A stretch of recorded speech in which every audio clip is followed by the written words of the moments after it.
Aaron Rodgers just added another threat to the outside. Yesterday, signing pass catcher Mike Williams to a one-year deal with to be paired with Garrett Wilson, giving them a 1-2 punch like we haven't seen in New York in an incredibly long time. It's been a very busy offseason for the Jets, who have added a bunch of veteran players to plug up some weaknesses. In addition to Williams, they have added 3 different offensive linemen to fix protection for Aaron Rodgers, which is all important. Also, Tyrod Taylor was squared up to be the backup quarterback to Aaron, something that he's done well throughout his career. Dan, what does adding Mike Williams do for the New York Jets? Yeah, it's the ultimate finger-crossed football team in the NFL this year. Like, they just have to keep their fingers crossed that all of these additions, Mike Williams very much so at the forefront, stay healthy. Now, if you're going to hear us say that a ton about them, if Mike Williams is healthy, the addition of him paired with Garrett Wilson, it gives the Jets the worst, third-best wide receiver duo in the AFC. Behind, obviously, Cincinnati, T. Higgins. Let's see if he signs his tag, and then the Miami Dolphins. But Mike Williams is a walking explosive play. Basically, 1 out of every 4 catches is an explosive play downfield. And that's something that this offense has needed for a long time. But it's back to the point of RC, like, your fingers crossed, because this is the biggest dice roll in the NFL as well. You know, if he could stay healthy, if Tyron Smith, who's going to be protecting a 40-year-old quarterback coming off of an Achilles tear, if he could stay healthy, then this offense has got a shot, but that's going to be a tall task in a 17-plus game season. Yeah, I agree with Dan. Look, who can stop the Jets when you look at this offense? 2 things. Father time and the turf at MetLife Stadium. Those are the 2 things. And this is the ultimate boomer bust team, to Dan's point. But I love this move. The reason I love it, though, the Mike Williams signing, is because Joe Douglas, we criticized him, rightfully so, last year, because 4 plays into the season, they didn't do anything to surround Aaron Rodgers with good enough offensive line help, and then they didn't make any moves after that.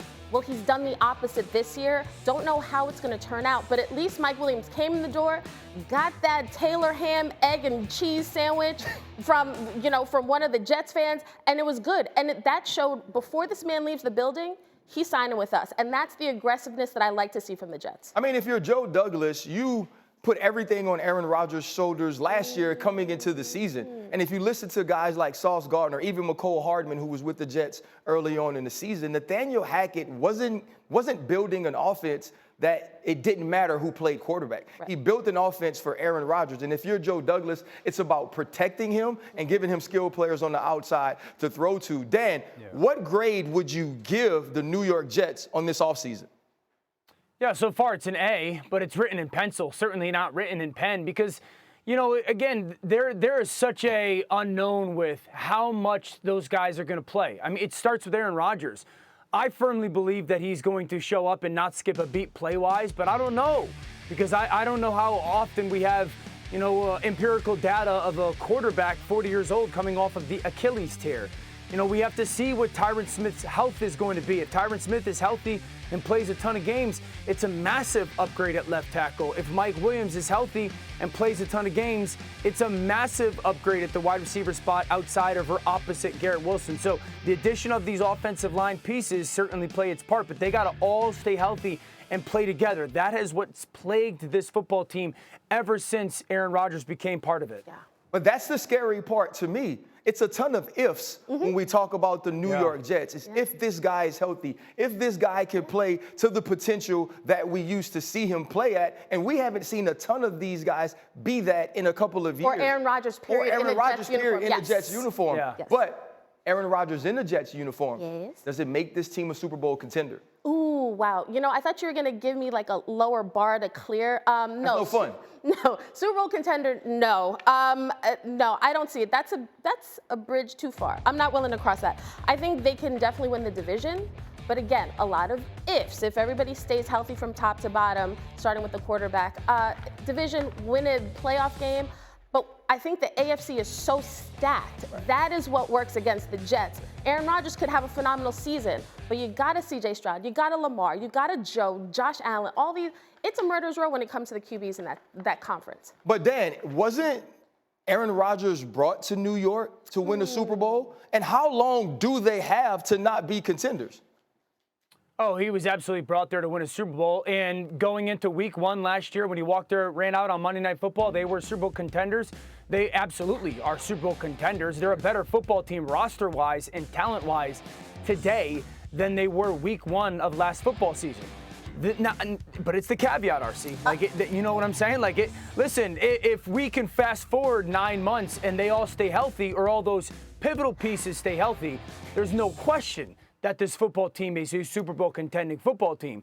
But this is the only team that we have those massive ifs about when it comes to those pivotal pieces of their health. How long does he have to win a Super Bowl? I mean, he's got realistically 2 more seasons, 3 more seasons maximum. So I'm surprised that Daniel would say with such definitiveness that the Jets are definitely a Super Bowl contender, because the caveat is, ooh, there's just so many ifs because it's an A, but it's written in pencil. That's the thing that stops me, because if clearly you're looking at the roster and saying this is a Super Bowl contending roster, then you got to give Joe Douglas A in pen. But if there's any question about then I don't think you can say they got a shot, but will that happen?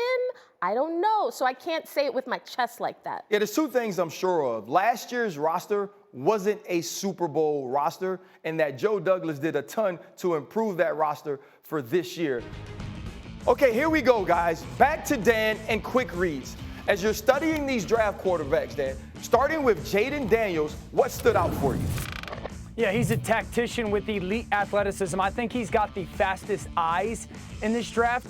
And RC, his ball placement is premier. It reminds me a lot of C.J. Stroud of last year. And even when you watch his tape and he has misses, you don't miss by much. And I think it's that tactician element of his game that you sit there and go, well, that is a trait that is going to be repeatable on Sundays on a consistent basis, and you have to love that in this young man's game. J.J. McCarthy from Michigan, I think he's the most consistent quarterback in this draft. He's a play-action pass savant, and everybody knows how much I love the play-action pass game and need it more into the NFL.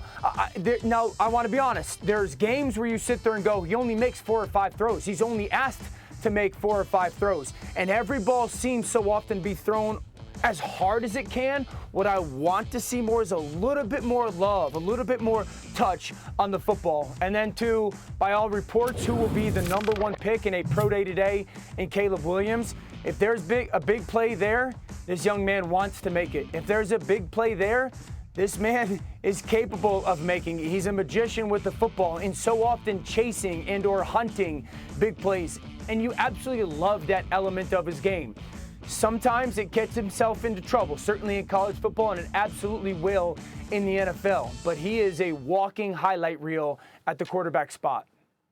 I love Caleb Williams, getting an opportunity to see him twice in person. The dude is absolutely electric. What must he show you today when his pro day takes place? Yeah, RC, for me, nothing. His pro day is going to be spectacular, throwing the football and whatnot. I want to see everything but that. I want to feel, if I'm in that building, his energy. I want to feel, is he an alpha male? Is he a magnet when it comes to personalities, how he interacts with everybody? I'll go back to last year, Louis Riddick, who's going to be at Caleb's pro day today, and asking him, what stood out when it came to the quarterbacks last year. And he said, just being around C.J. Stroud, you felt C.J.'s energy. You watched how people just gravitated toward him. I would want to see if you got that same type of feeling out of Caleb Williams. And I think the 2 things, RC, that you would want to have in conversation with him today. Why was 2023, when it came to hanging in the pocket and making throws, different than 2022? He did it a lot more and a lot better in 2022 than he did in 2023. And just where he is when it comes to being the CEO of the billion-dollar company. If he's ready to fully take that on and have that impact that we've seen a Joe Burrow, a C.J. Stroud step into the NFL right away and do. So I have a different stance on the pro day. I'm old enough to remember when Christian Hackenberg and Zach Wilson were extraordinary in their pro days, and they were praised for that. And that's what I remember. And we saw how those careers pan out. I think there really isn't anything to me today that Caleb Williams will show me. I think the biggest question for the Bears is that top 30 visit. When you get him in your building, you have him in Hallis Hall, all the questions that Dan asked, the discrepancy between 2022 and 2023, is he ready to be CEO? Can he shoulder that responsibility on the professional stage? That's the time where you get to drill him on that. You get to run film, ask him questions, see how he processes, see what he thinks, ask him about his teammates then. I think obviously pro days are important, but I think the real issue is the tape. And so when you want to know about the guy, that's when those interviews, that face-to-face comes into play. A large part of those interviews is also taking accountability. When asked why 2022 is different from 2023, is he pointing fingers at his skilled players? Is he pointing fingers at his offensive line, his coaching staff, or is he trying to tell you what he needs to do better moving forward if he does become the #1 overall pick? Dan, are the Bears set up for success at the quarterback position, maybe better than any team has been in a long time? Better than any team has been ever to take a quarterback at #1. I mean, the most relatable is maybe Andrew Luck going to Indy because he had Reggie Wayne and T.Y. Hilton. But we're talking about a situation where the skill group is clearly above average, and DJ Moore is at the pinnacle of that, and then Keenan Allen in his addition. So you have above average skill group, usually doesn't happen for a #1 pick at quarterback. You have above average offensive line, usually doesn't happen for a #1 pick at quarterback. And then you have above average defense, well above average. Last 8 games of the season last year, this was the #1 defense in the NFL. Justin Fields, his first 2 years, had the 30th ranked defense in the NFL. The addition of a player like DeAndre Swift. So you try to find a correlation, RC and Kimberly, to a #1 pick at quarterback stepping into a roster that's as healthy. And candidly, you can't find it. And that's why, absolutely, this is the best situation a #1 quarterback has gone into in at least 30 years. In 30 years, Daniel? 30 years? Is that 30 Absolutely. in our lifetime? Absolutely. Really? Really? Okay. Oh, absolutely. Okay. Yeah, and the other thing that's been hard is we look at last year's situation with Bryce Young and C.J. Stroud. Many of us thought that Bryce Young would be going into the better situation. And so a lot of what Dan said about Lewis's recognition of the way people gravitated toward C.J. Stroud, we saw that manifest itself in Houston. Maybe we could see the same thing from Caleb, who will be in a better situation. Now it's for the best thing on the show. Would Kmart be shocked? And we're going to get right into it because that picture says it all. Kmart, would you be shocked if Dak Prescott doesn't get an extension? Ryan, I would be shocked because what are we doing here? I feel like the whole offseason, we knew this was coming. The Cowboys have to do something with his contract. I understand they converted some money, $5 million. Great. That doesn't help actually free up space in the way that they need to. I think this is a team that has holes, and we want to see them get Dak extended, figured out, and it would shock me, seriously, if that didn't happen. If Stephon Diggs is traded. Okay, how about this? I would be shocked if he were traded. Now, don't get me wrong. When Stephon came out after the season, was like, I don't know what the future holds. I was like, what are we doing right now? But Stephon honestly tweets like a 14-year-old girl trying to get the attention of her like 8th grade crush, and it's just all for attention. I don't think he's going anywhere. People in Buffalo, they love him. I think this is a season where him and Josh Allen need to ball out together. If Justin Fields is Pittsburgh Steelers Week 1 starter. Okay, here's the thing, Ryan. I would be shocked in Week 1, but Week 5, yeah. That's where I would put Justin Fields as a starter. I think this is a situation where Pittsburgh understands their future could be in Fields' hands, and I think sooner than later, you would rather see him on the field to know what you have for the here and the now. If I'm the Pittsburgh Steelers, if I'm Omar Khan, I want Justin Fields to win the job. That's exactly what I want. When I bring him into the building, Dan, I want to go in with an open competition, whether Russell Wilson was named the starter or not headed into training camp. And I want Justin Fields to win because that gives me an opportunity to have a quarterback of the future, not a bridge guy, not a guy on the back end of his career, but a young, talented quarterback that needs the right pieces around him who showed signs of being very good late last year. Dan, please tell me that you agree. Oh, absolutely. I think the way I would phrase it is you can bank on Russell playing good football, you are intrigued by Justin playing really good to great football. And I think I do think it's going to end up being some form of a competition, RC. It's going to come down to who fixes their, fatal flaws. All right, this is really shocking when it comes to both of these guys, all right? And I'm fans of both of them. Who's going to take the less ridiculous sacks? In the last 2 seasons, Russell Wilson has taken 100 sacks. Yeah. Justin Fields has taken 99. Yeah. No other quarterback in the NFL has taken more than 80. So who can get that out of their game just a little bit? Justin, I would be more inclined because he's younger. And then which one of these 2 guys gets rid of the negative plays? Negative plays are sacks, they're fumbles, and they're interceptions. Here's another one. Justin Fields in the last 2 seasons has 145 negative plays. Russell Wilson has 135. No other quarterback in the NFL has $115.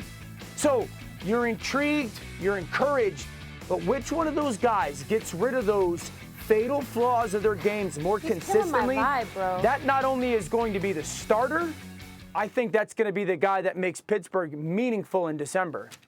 Dan, you're killing my vibe. I'm sorry. I want to be excited about the Steelers QB situation. All the numbers. You should be. It's an upgrade. No. So trust me, as somebody who watches the Steelers in real time, it's an upgrade. I think for me, the question of Russ versus Justin right now, I think it's great. The Steelers said Russ is the guy. I think it's wonderful because I think Russ kind of needs that too for his own confidence coming into a situation. I think Denver situation really humbled him. But I do think that we also have to be very clear. Yes, Russ can still play. But the most attractive thing about Russell Wilson is that price tag. Because if he were going for the same amount of money that you had to pay Kirk Cousins, he would not be in Pittsburgh. So I think, let's call it what it is. That's a reality, and it's fine. But you give Russ the time. He's the veteran. Right now, I think Russell will be more inclined to get the ball out quicker. I think he will be more inclined. I'm not trying to hold on to the ball forever. But if his play isn't exciting, if the offense isn't generating the type of points that you need, I think the Steelers well within their right to say, hey, let the young kid shine a little bit. Dan, is Arthur Smith's offense good enough? Is he a good enough coach to get both of these guys or one of these guys to get rid of some of those mistakes? Yeah, I would bank on Justin being the guy that can do that. Russell Wilson, Arthur loves to go heavy play action and throw the ball over the middle of the field. That's something that Russell Wilson has not been certainly recently comfortable. Arthur Smith comes from Atlanta. That was the team that we wanted Justin Fields to get traded to last year because the major in that offense is the play action pass, and Justin Fields is fantastic at it. Now, Russell Wilson is pretty good at it as well. My caveat to this, RC, is last year I so often wanted Arthur Smith to use Desmond Ritter's athleticism in Atlanta more, and to help him just maybe get some easier plays. That didn't happen. That has to happen if Justin Fields is going to be the guy. But the premise of this offense is going to be the play-action pass game and running the football, and I think Russell Wilson's good at that. I think Justin Fields can be spectacular at it. I think that's what the Pittsburgh Steelers are looking for at this position. Can we find a way to be spectacular? It's not just about an upgrade. And when you listen to some of the things that they need to improve on, Dan has totally taken all of my excitement out about the Pittsburgh Steelers quarterback room. Come on. Listen, we start the morning with... You can be excited still, Reality sometimes.